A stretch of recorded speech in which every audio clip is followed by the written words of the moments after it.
तो हमने just theory of justice में देखा कि रीज़न होना चाहिए कि भाई आप किसको, सेल्फ इंटरेस्ट किसका है। तो कुछ प्रिंसिपल इन्होंने दिए थे। इन्होंने प्रिंसिपल दिया कि each person is to have equal right, हर एक पर्सन को अपना एक अधिकार होता है, एक राइट होता है हर एक पर्सन को, और हर एक पर्सन का अधिकार होता है कि वो पूरी तरीके से फ्रीली, लिबर्टीली, है ना, सबको फ्रीली और लिबर्टी का अधिकार है, स्वतंत्रता का अधिकार है। एंड सोशल एंड इकोनॉमिक जो इनइक्वालिटी जो होती है सोशली और इकोनॉमिकली भी, मतलब पैसे के मामले में जो इनइक्वालिटी है, are to be arrange so that they are both, हम उसको अरेंज कर सकते हैं ताकि ये दोनों चीज़ें साथ में हो। जैसे कि greatest benefit, at least advantage, advantage तो मिलना ही चाहिए। दूसरी चीज़ की attach to office and position open all under condition of fair equality of opportunity, सबको इक्वली अपॉर्चुनिटी मिलनी चाहिए। तो यहाँ पे इन्होंने दो सिद्धांतों को रखा कि इसी के हिसाब से देखा जाए तो ओरिजिनल पोजीशंस जो भी है, इंसान के टैलेंट, उसके एबिलिटी, उसका इंटेलिजेंस, इनकम, मतलब सारी चीज़ों को देखते हुए और इन सारी चीज़ों को ध्यान देते हुए हमको करना चाहिए। तो थ्योरी ऑफ जस्टिस में यही है कि आप देखो कि कौन किसके काबिल है और फिर उसके हिसाब से वो चीज़ें दो। थ्योरी ऑफ ईगोइज्म मतलब होता है, ईगोइज्म जो है, ईगो ये डिराइव हुआ है लैटिन वर्ड जिसका मतलब होता है आई, जिसे हिंदी में मैं बोलते हैं। The theory egoism hold that good is based on pursuit of self interest। तो इन्होंने इसमें कहा है इस थ्योरी में कि जो भी अच्छी चीज़ें होती हैं वो बेस करती हैं हमारे सेल्फ इंटरेस्ट में, हमारे खुद के स्वार्थ पे। And this model take into account harm benefit, और इसीलिए इनका जो कहना है, इनका जो मॉडल है, इससे हार्म भी हो सकता है, बेनिफिट भी हो सकता है और राइट भी हो सकता है कोई भी पर्सन के लिए, है ना, फॉर पर्सन ओन वेलफेयर, उस पर्सन के खुद के भले के लिए इन तीनों चीज़ों का रोल हो सकता है। तो इस थ्योरी में यहाँ पे बोला गया कि इसका एक्शन जो है मोरली करेक्ट होना चाहिए if it increase benefit for individual in a way that does not intentionally hurt other. मान लो कि इंटेंशन हर्ट करना नहीं था, किसी को हर्ट करना, किसी को तकलीफ देना इंटेंशन नहीं था, और मोरली देखा जाए तो वो उसका जो भी एक्शन वो इंसान कर रहा था करेक्ट ही था, अच्छा ही था। तो उसमें if this benefit are believe counter balance and unintentionally harm that ensures, तो इन्होंने बोला कि वो चीज़ चलेगी। एग्जाम्पल के लिए इन्होंने कहा कि जैसे स्कॉलरशिप प्रोवाइड की जाती है एजुकेशन पर्पज से, है ना, जितने भी ज़रूरत वाले बच्चे होते हैं उन सभी को बेनिफिट हो, इसलिए वो स्कॉलरशिप लाई गई। और उससे क्या हुआ कि वो बच्चे लोग काम भी कर रहे हैं, 4 साल तक उनको काम करना पड़ेगा, इससे उनको स्कॉलरशिप मिल जाती है।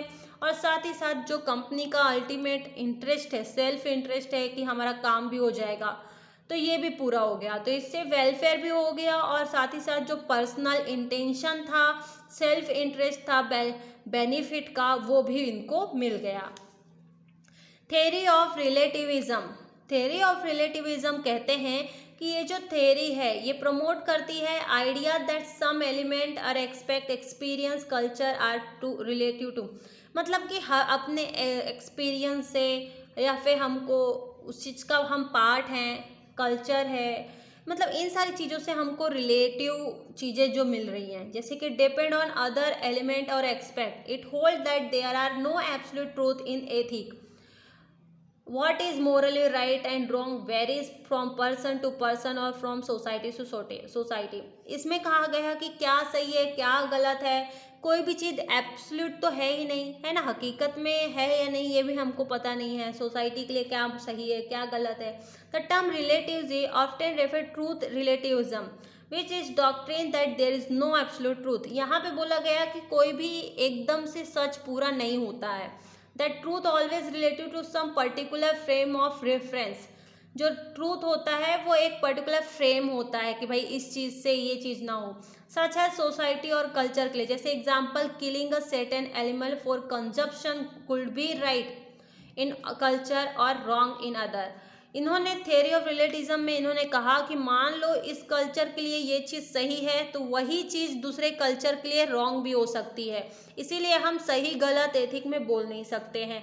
ऐसा कहना है रिलेटिविज्म थ्योरी का कि मान लो किसी एनिमल को मारना और उसका यूज करना, इस्तेमाल करना किसी कल्चर में, किसी सभ्यता में, किस कम्युनिटी में हो सकता है कि वो लोग इस चीज़ को सही मानते हों। सोसाइटी हो सकता है कि ये चीज जानवरों को मारने में वो सही मानती हो, उसका इस्तेमाल करने में सही मानती हो, लेकिन यही चीज़ अगर कोई और सोसाइटी होगी, कोई और जगह की सोसाइटी होगी, कोई और प्लेस की, कोई और प्लेस का कल्चर होगा, तो वो लोग इस चीज़ को सही नहीं मानेंगे। तो इनका कहना है कि आप थ्योरी ऑफ रिलेटिविज्म में ये कहते हैं कि जो एथिक है, क्या राइट है, रॉन्ग है, ये सारी चीज़ें क्या मॉरली राइट है, रॉन्ग है, हर एक पर्सन के लिए, ये सब के लिए अलग अलग है, हर एक सोसाइटी के लिए अलग अलग है और हर एक पर्सन के लिए अलग अलग है। तो देखो ये एक 8 अप्रोचेस थे जिसमें कि हर कोई हर एक जन अपना अलग अलग पॉइंट ऑफ व्यू दे रहा है।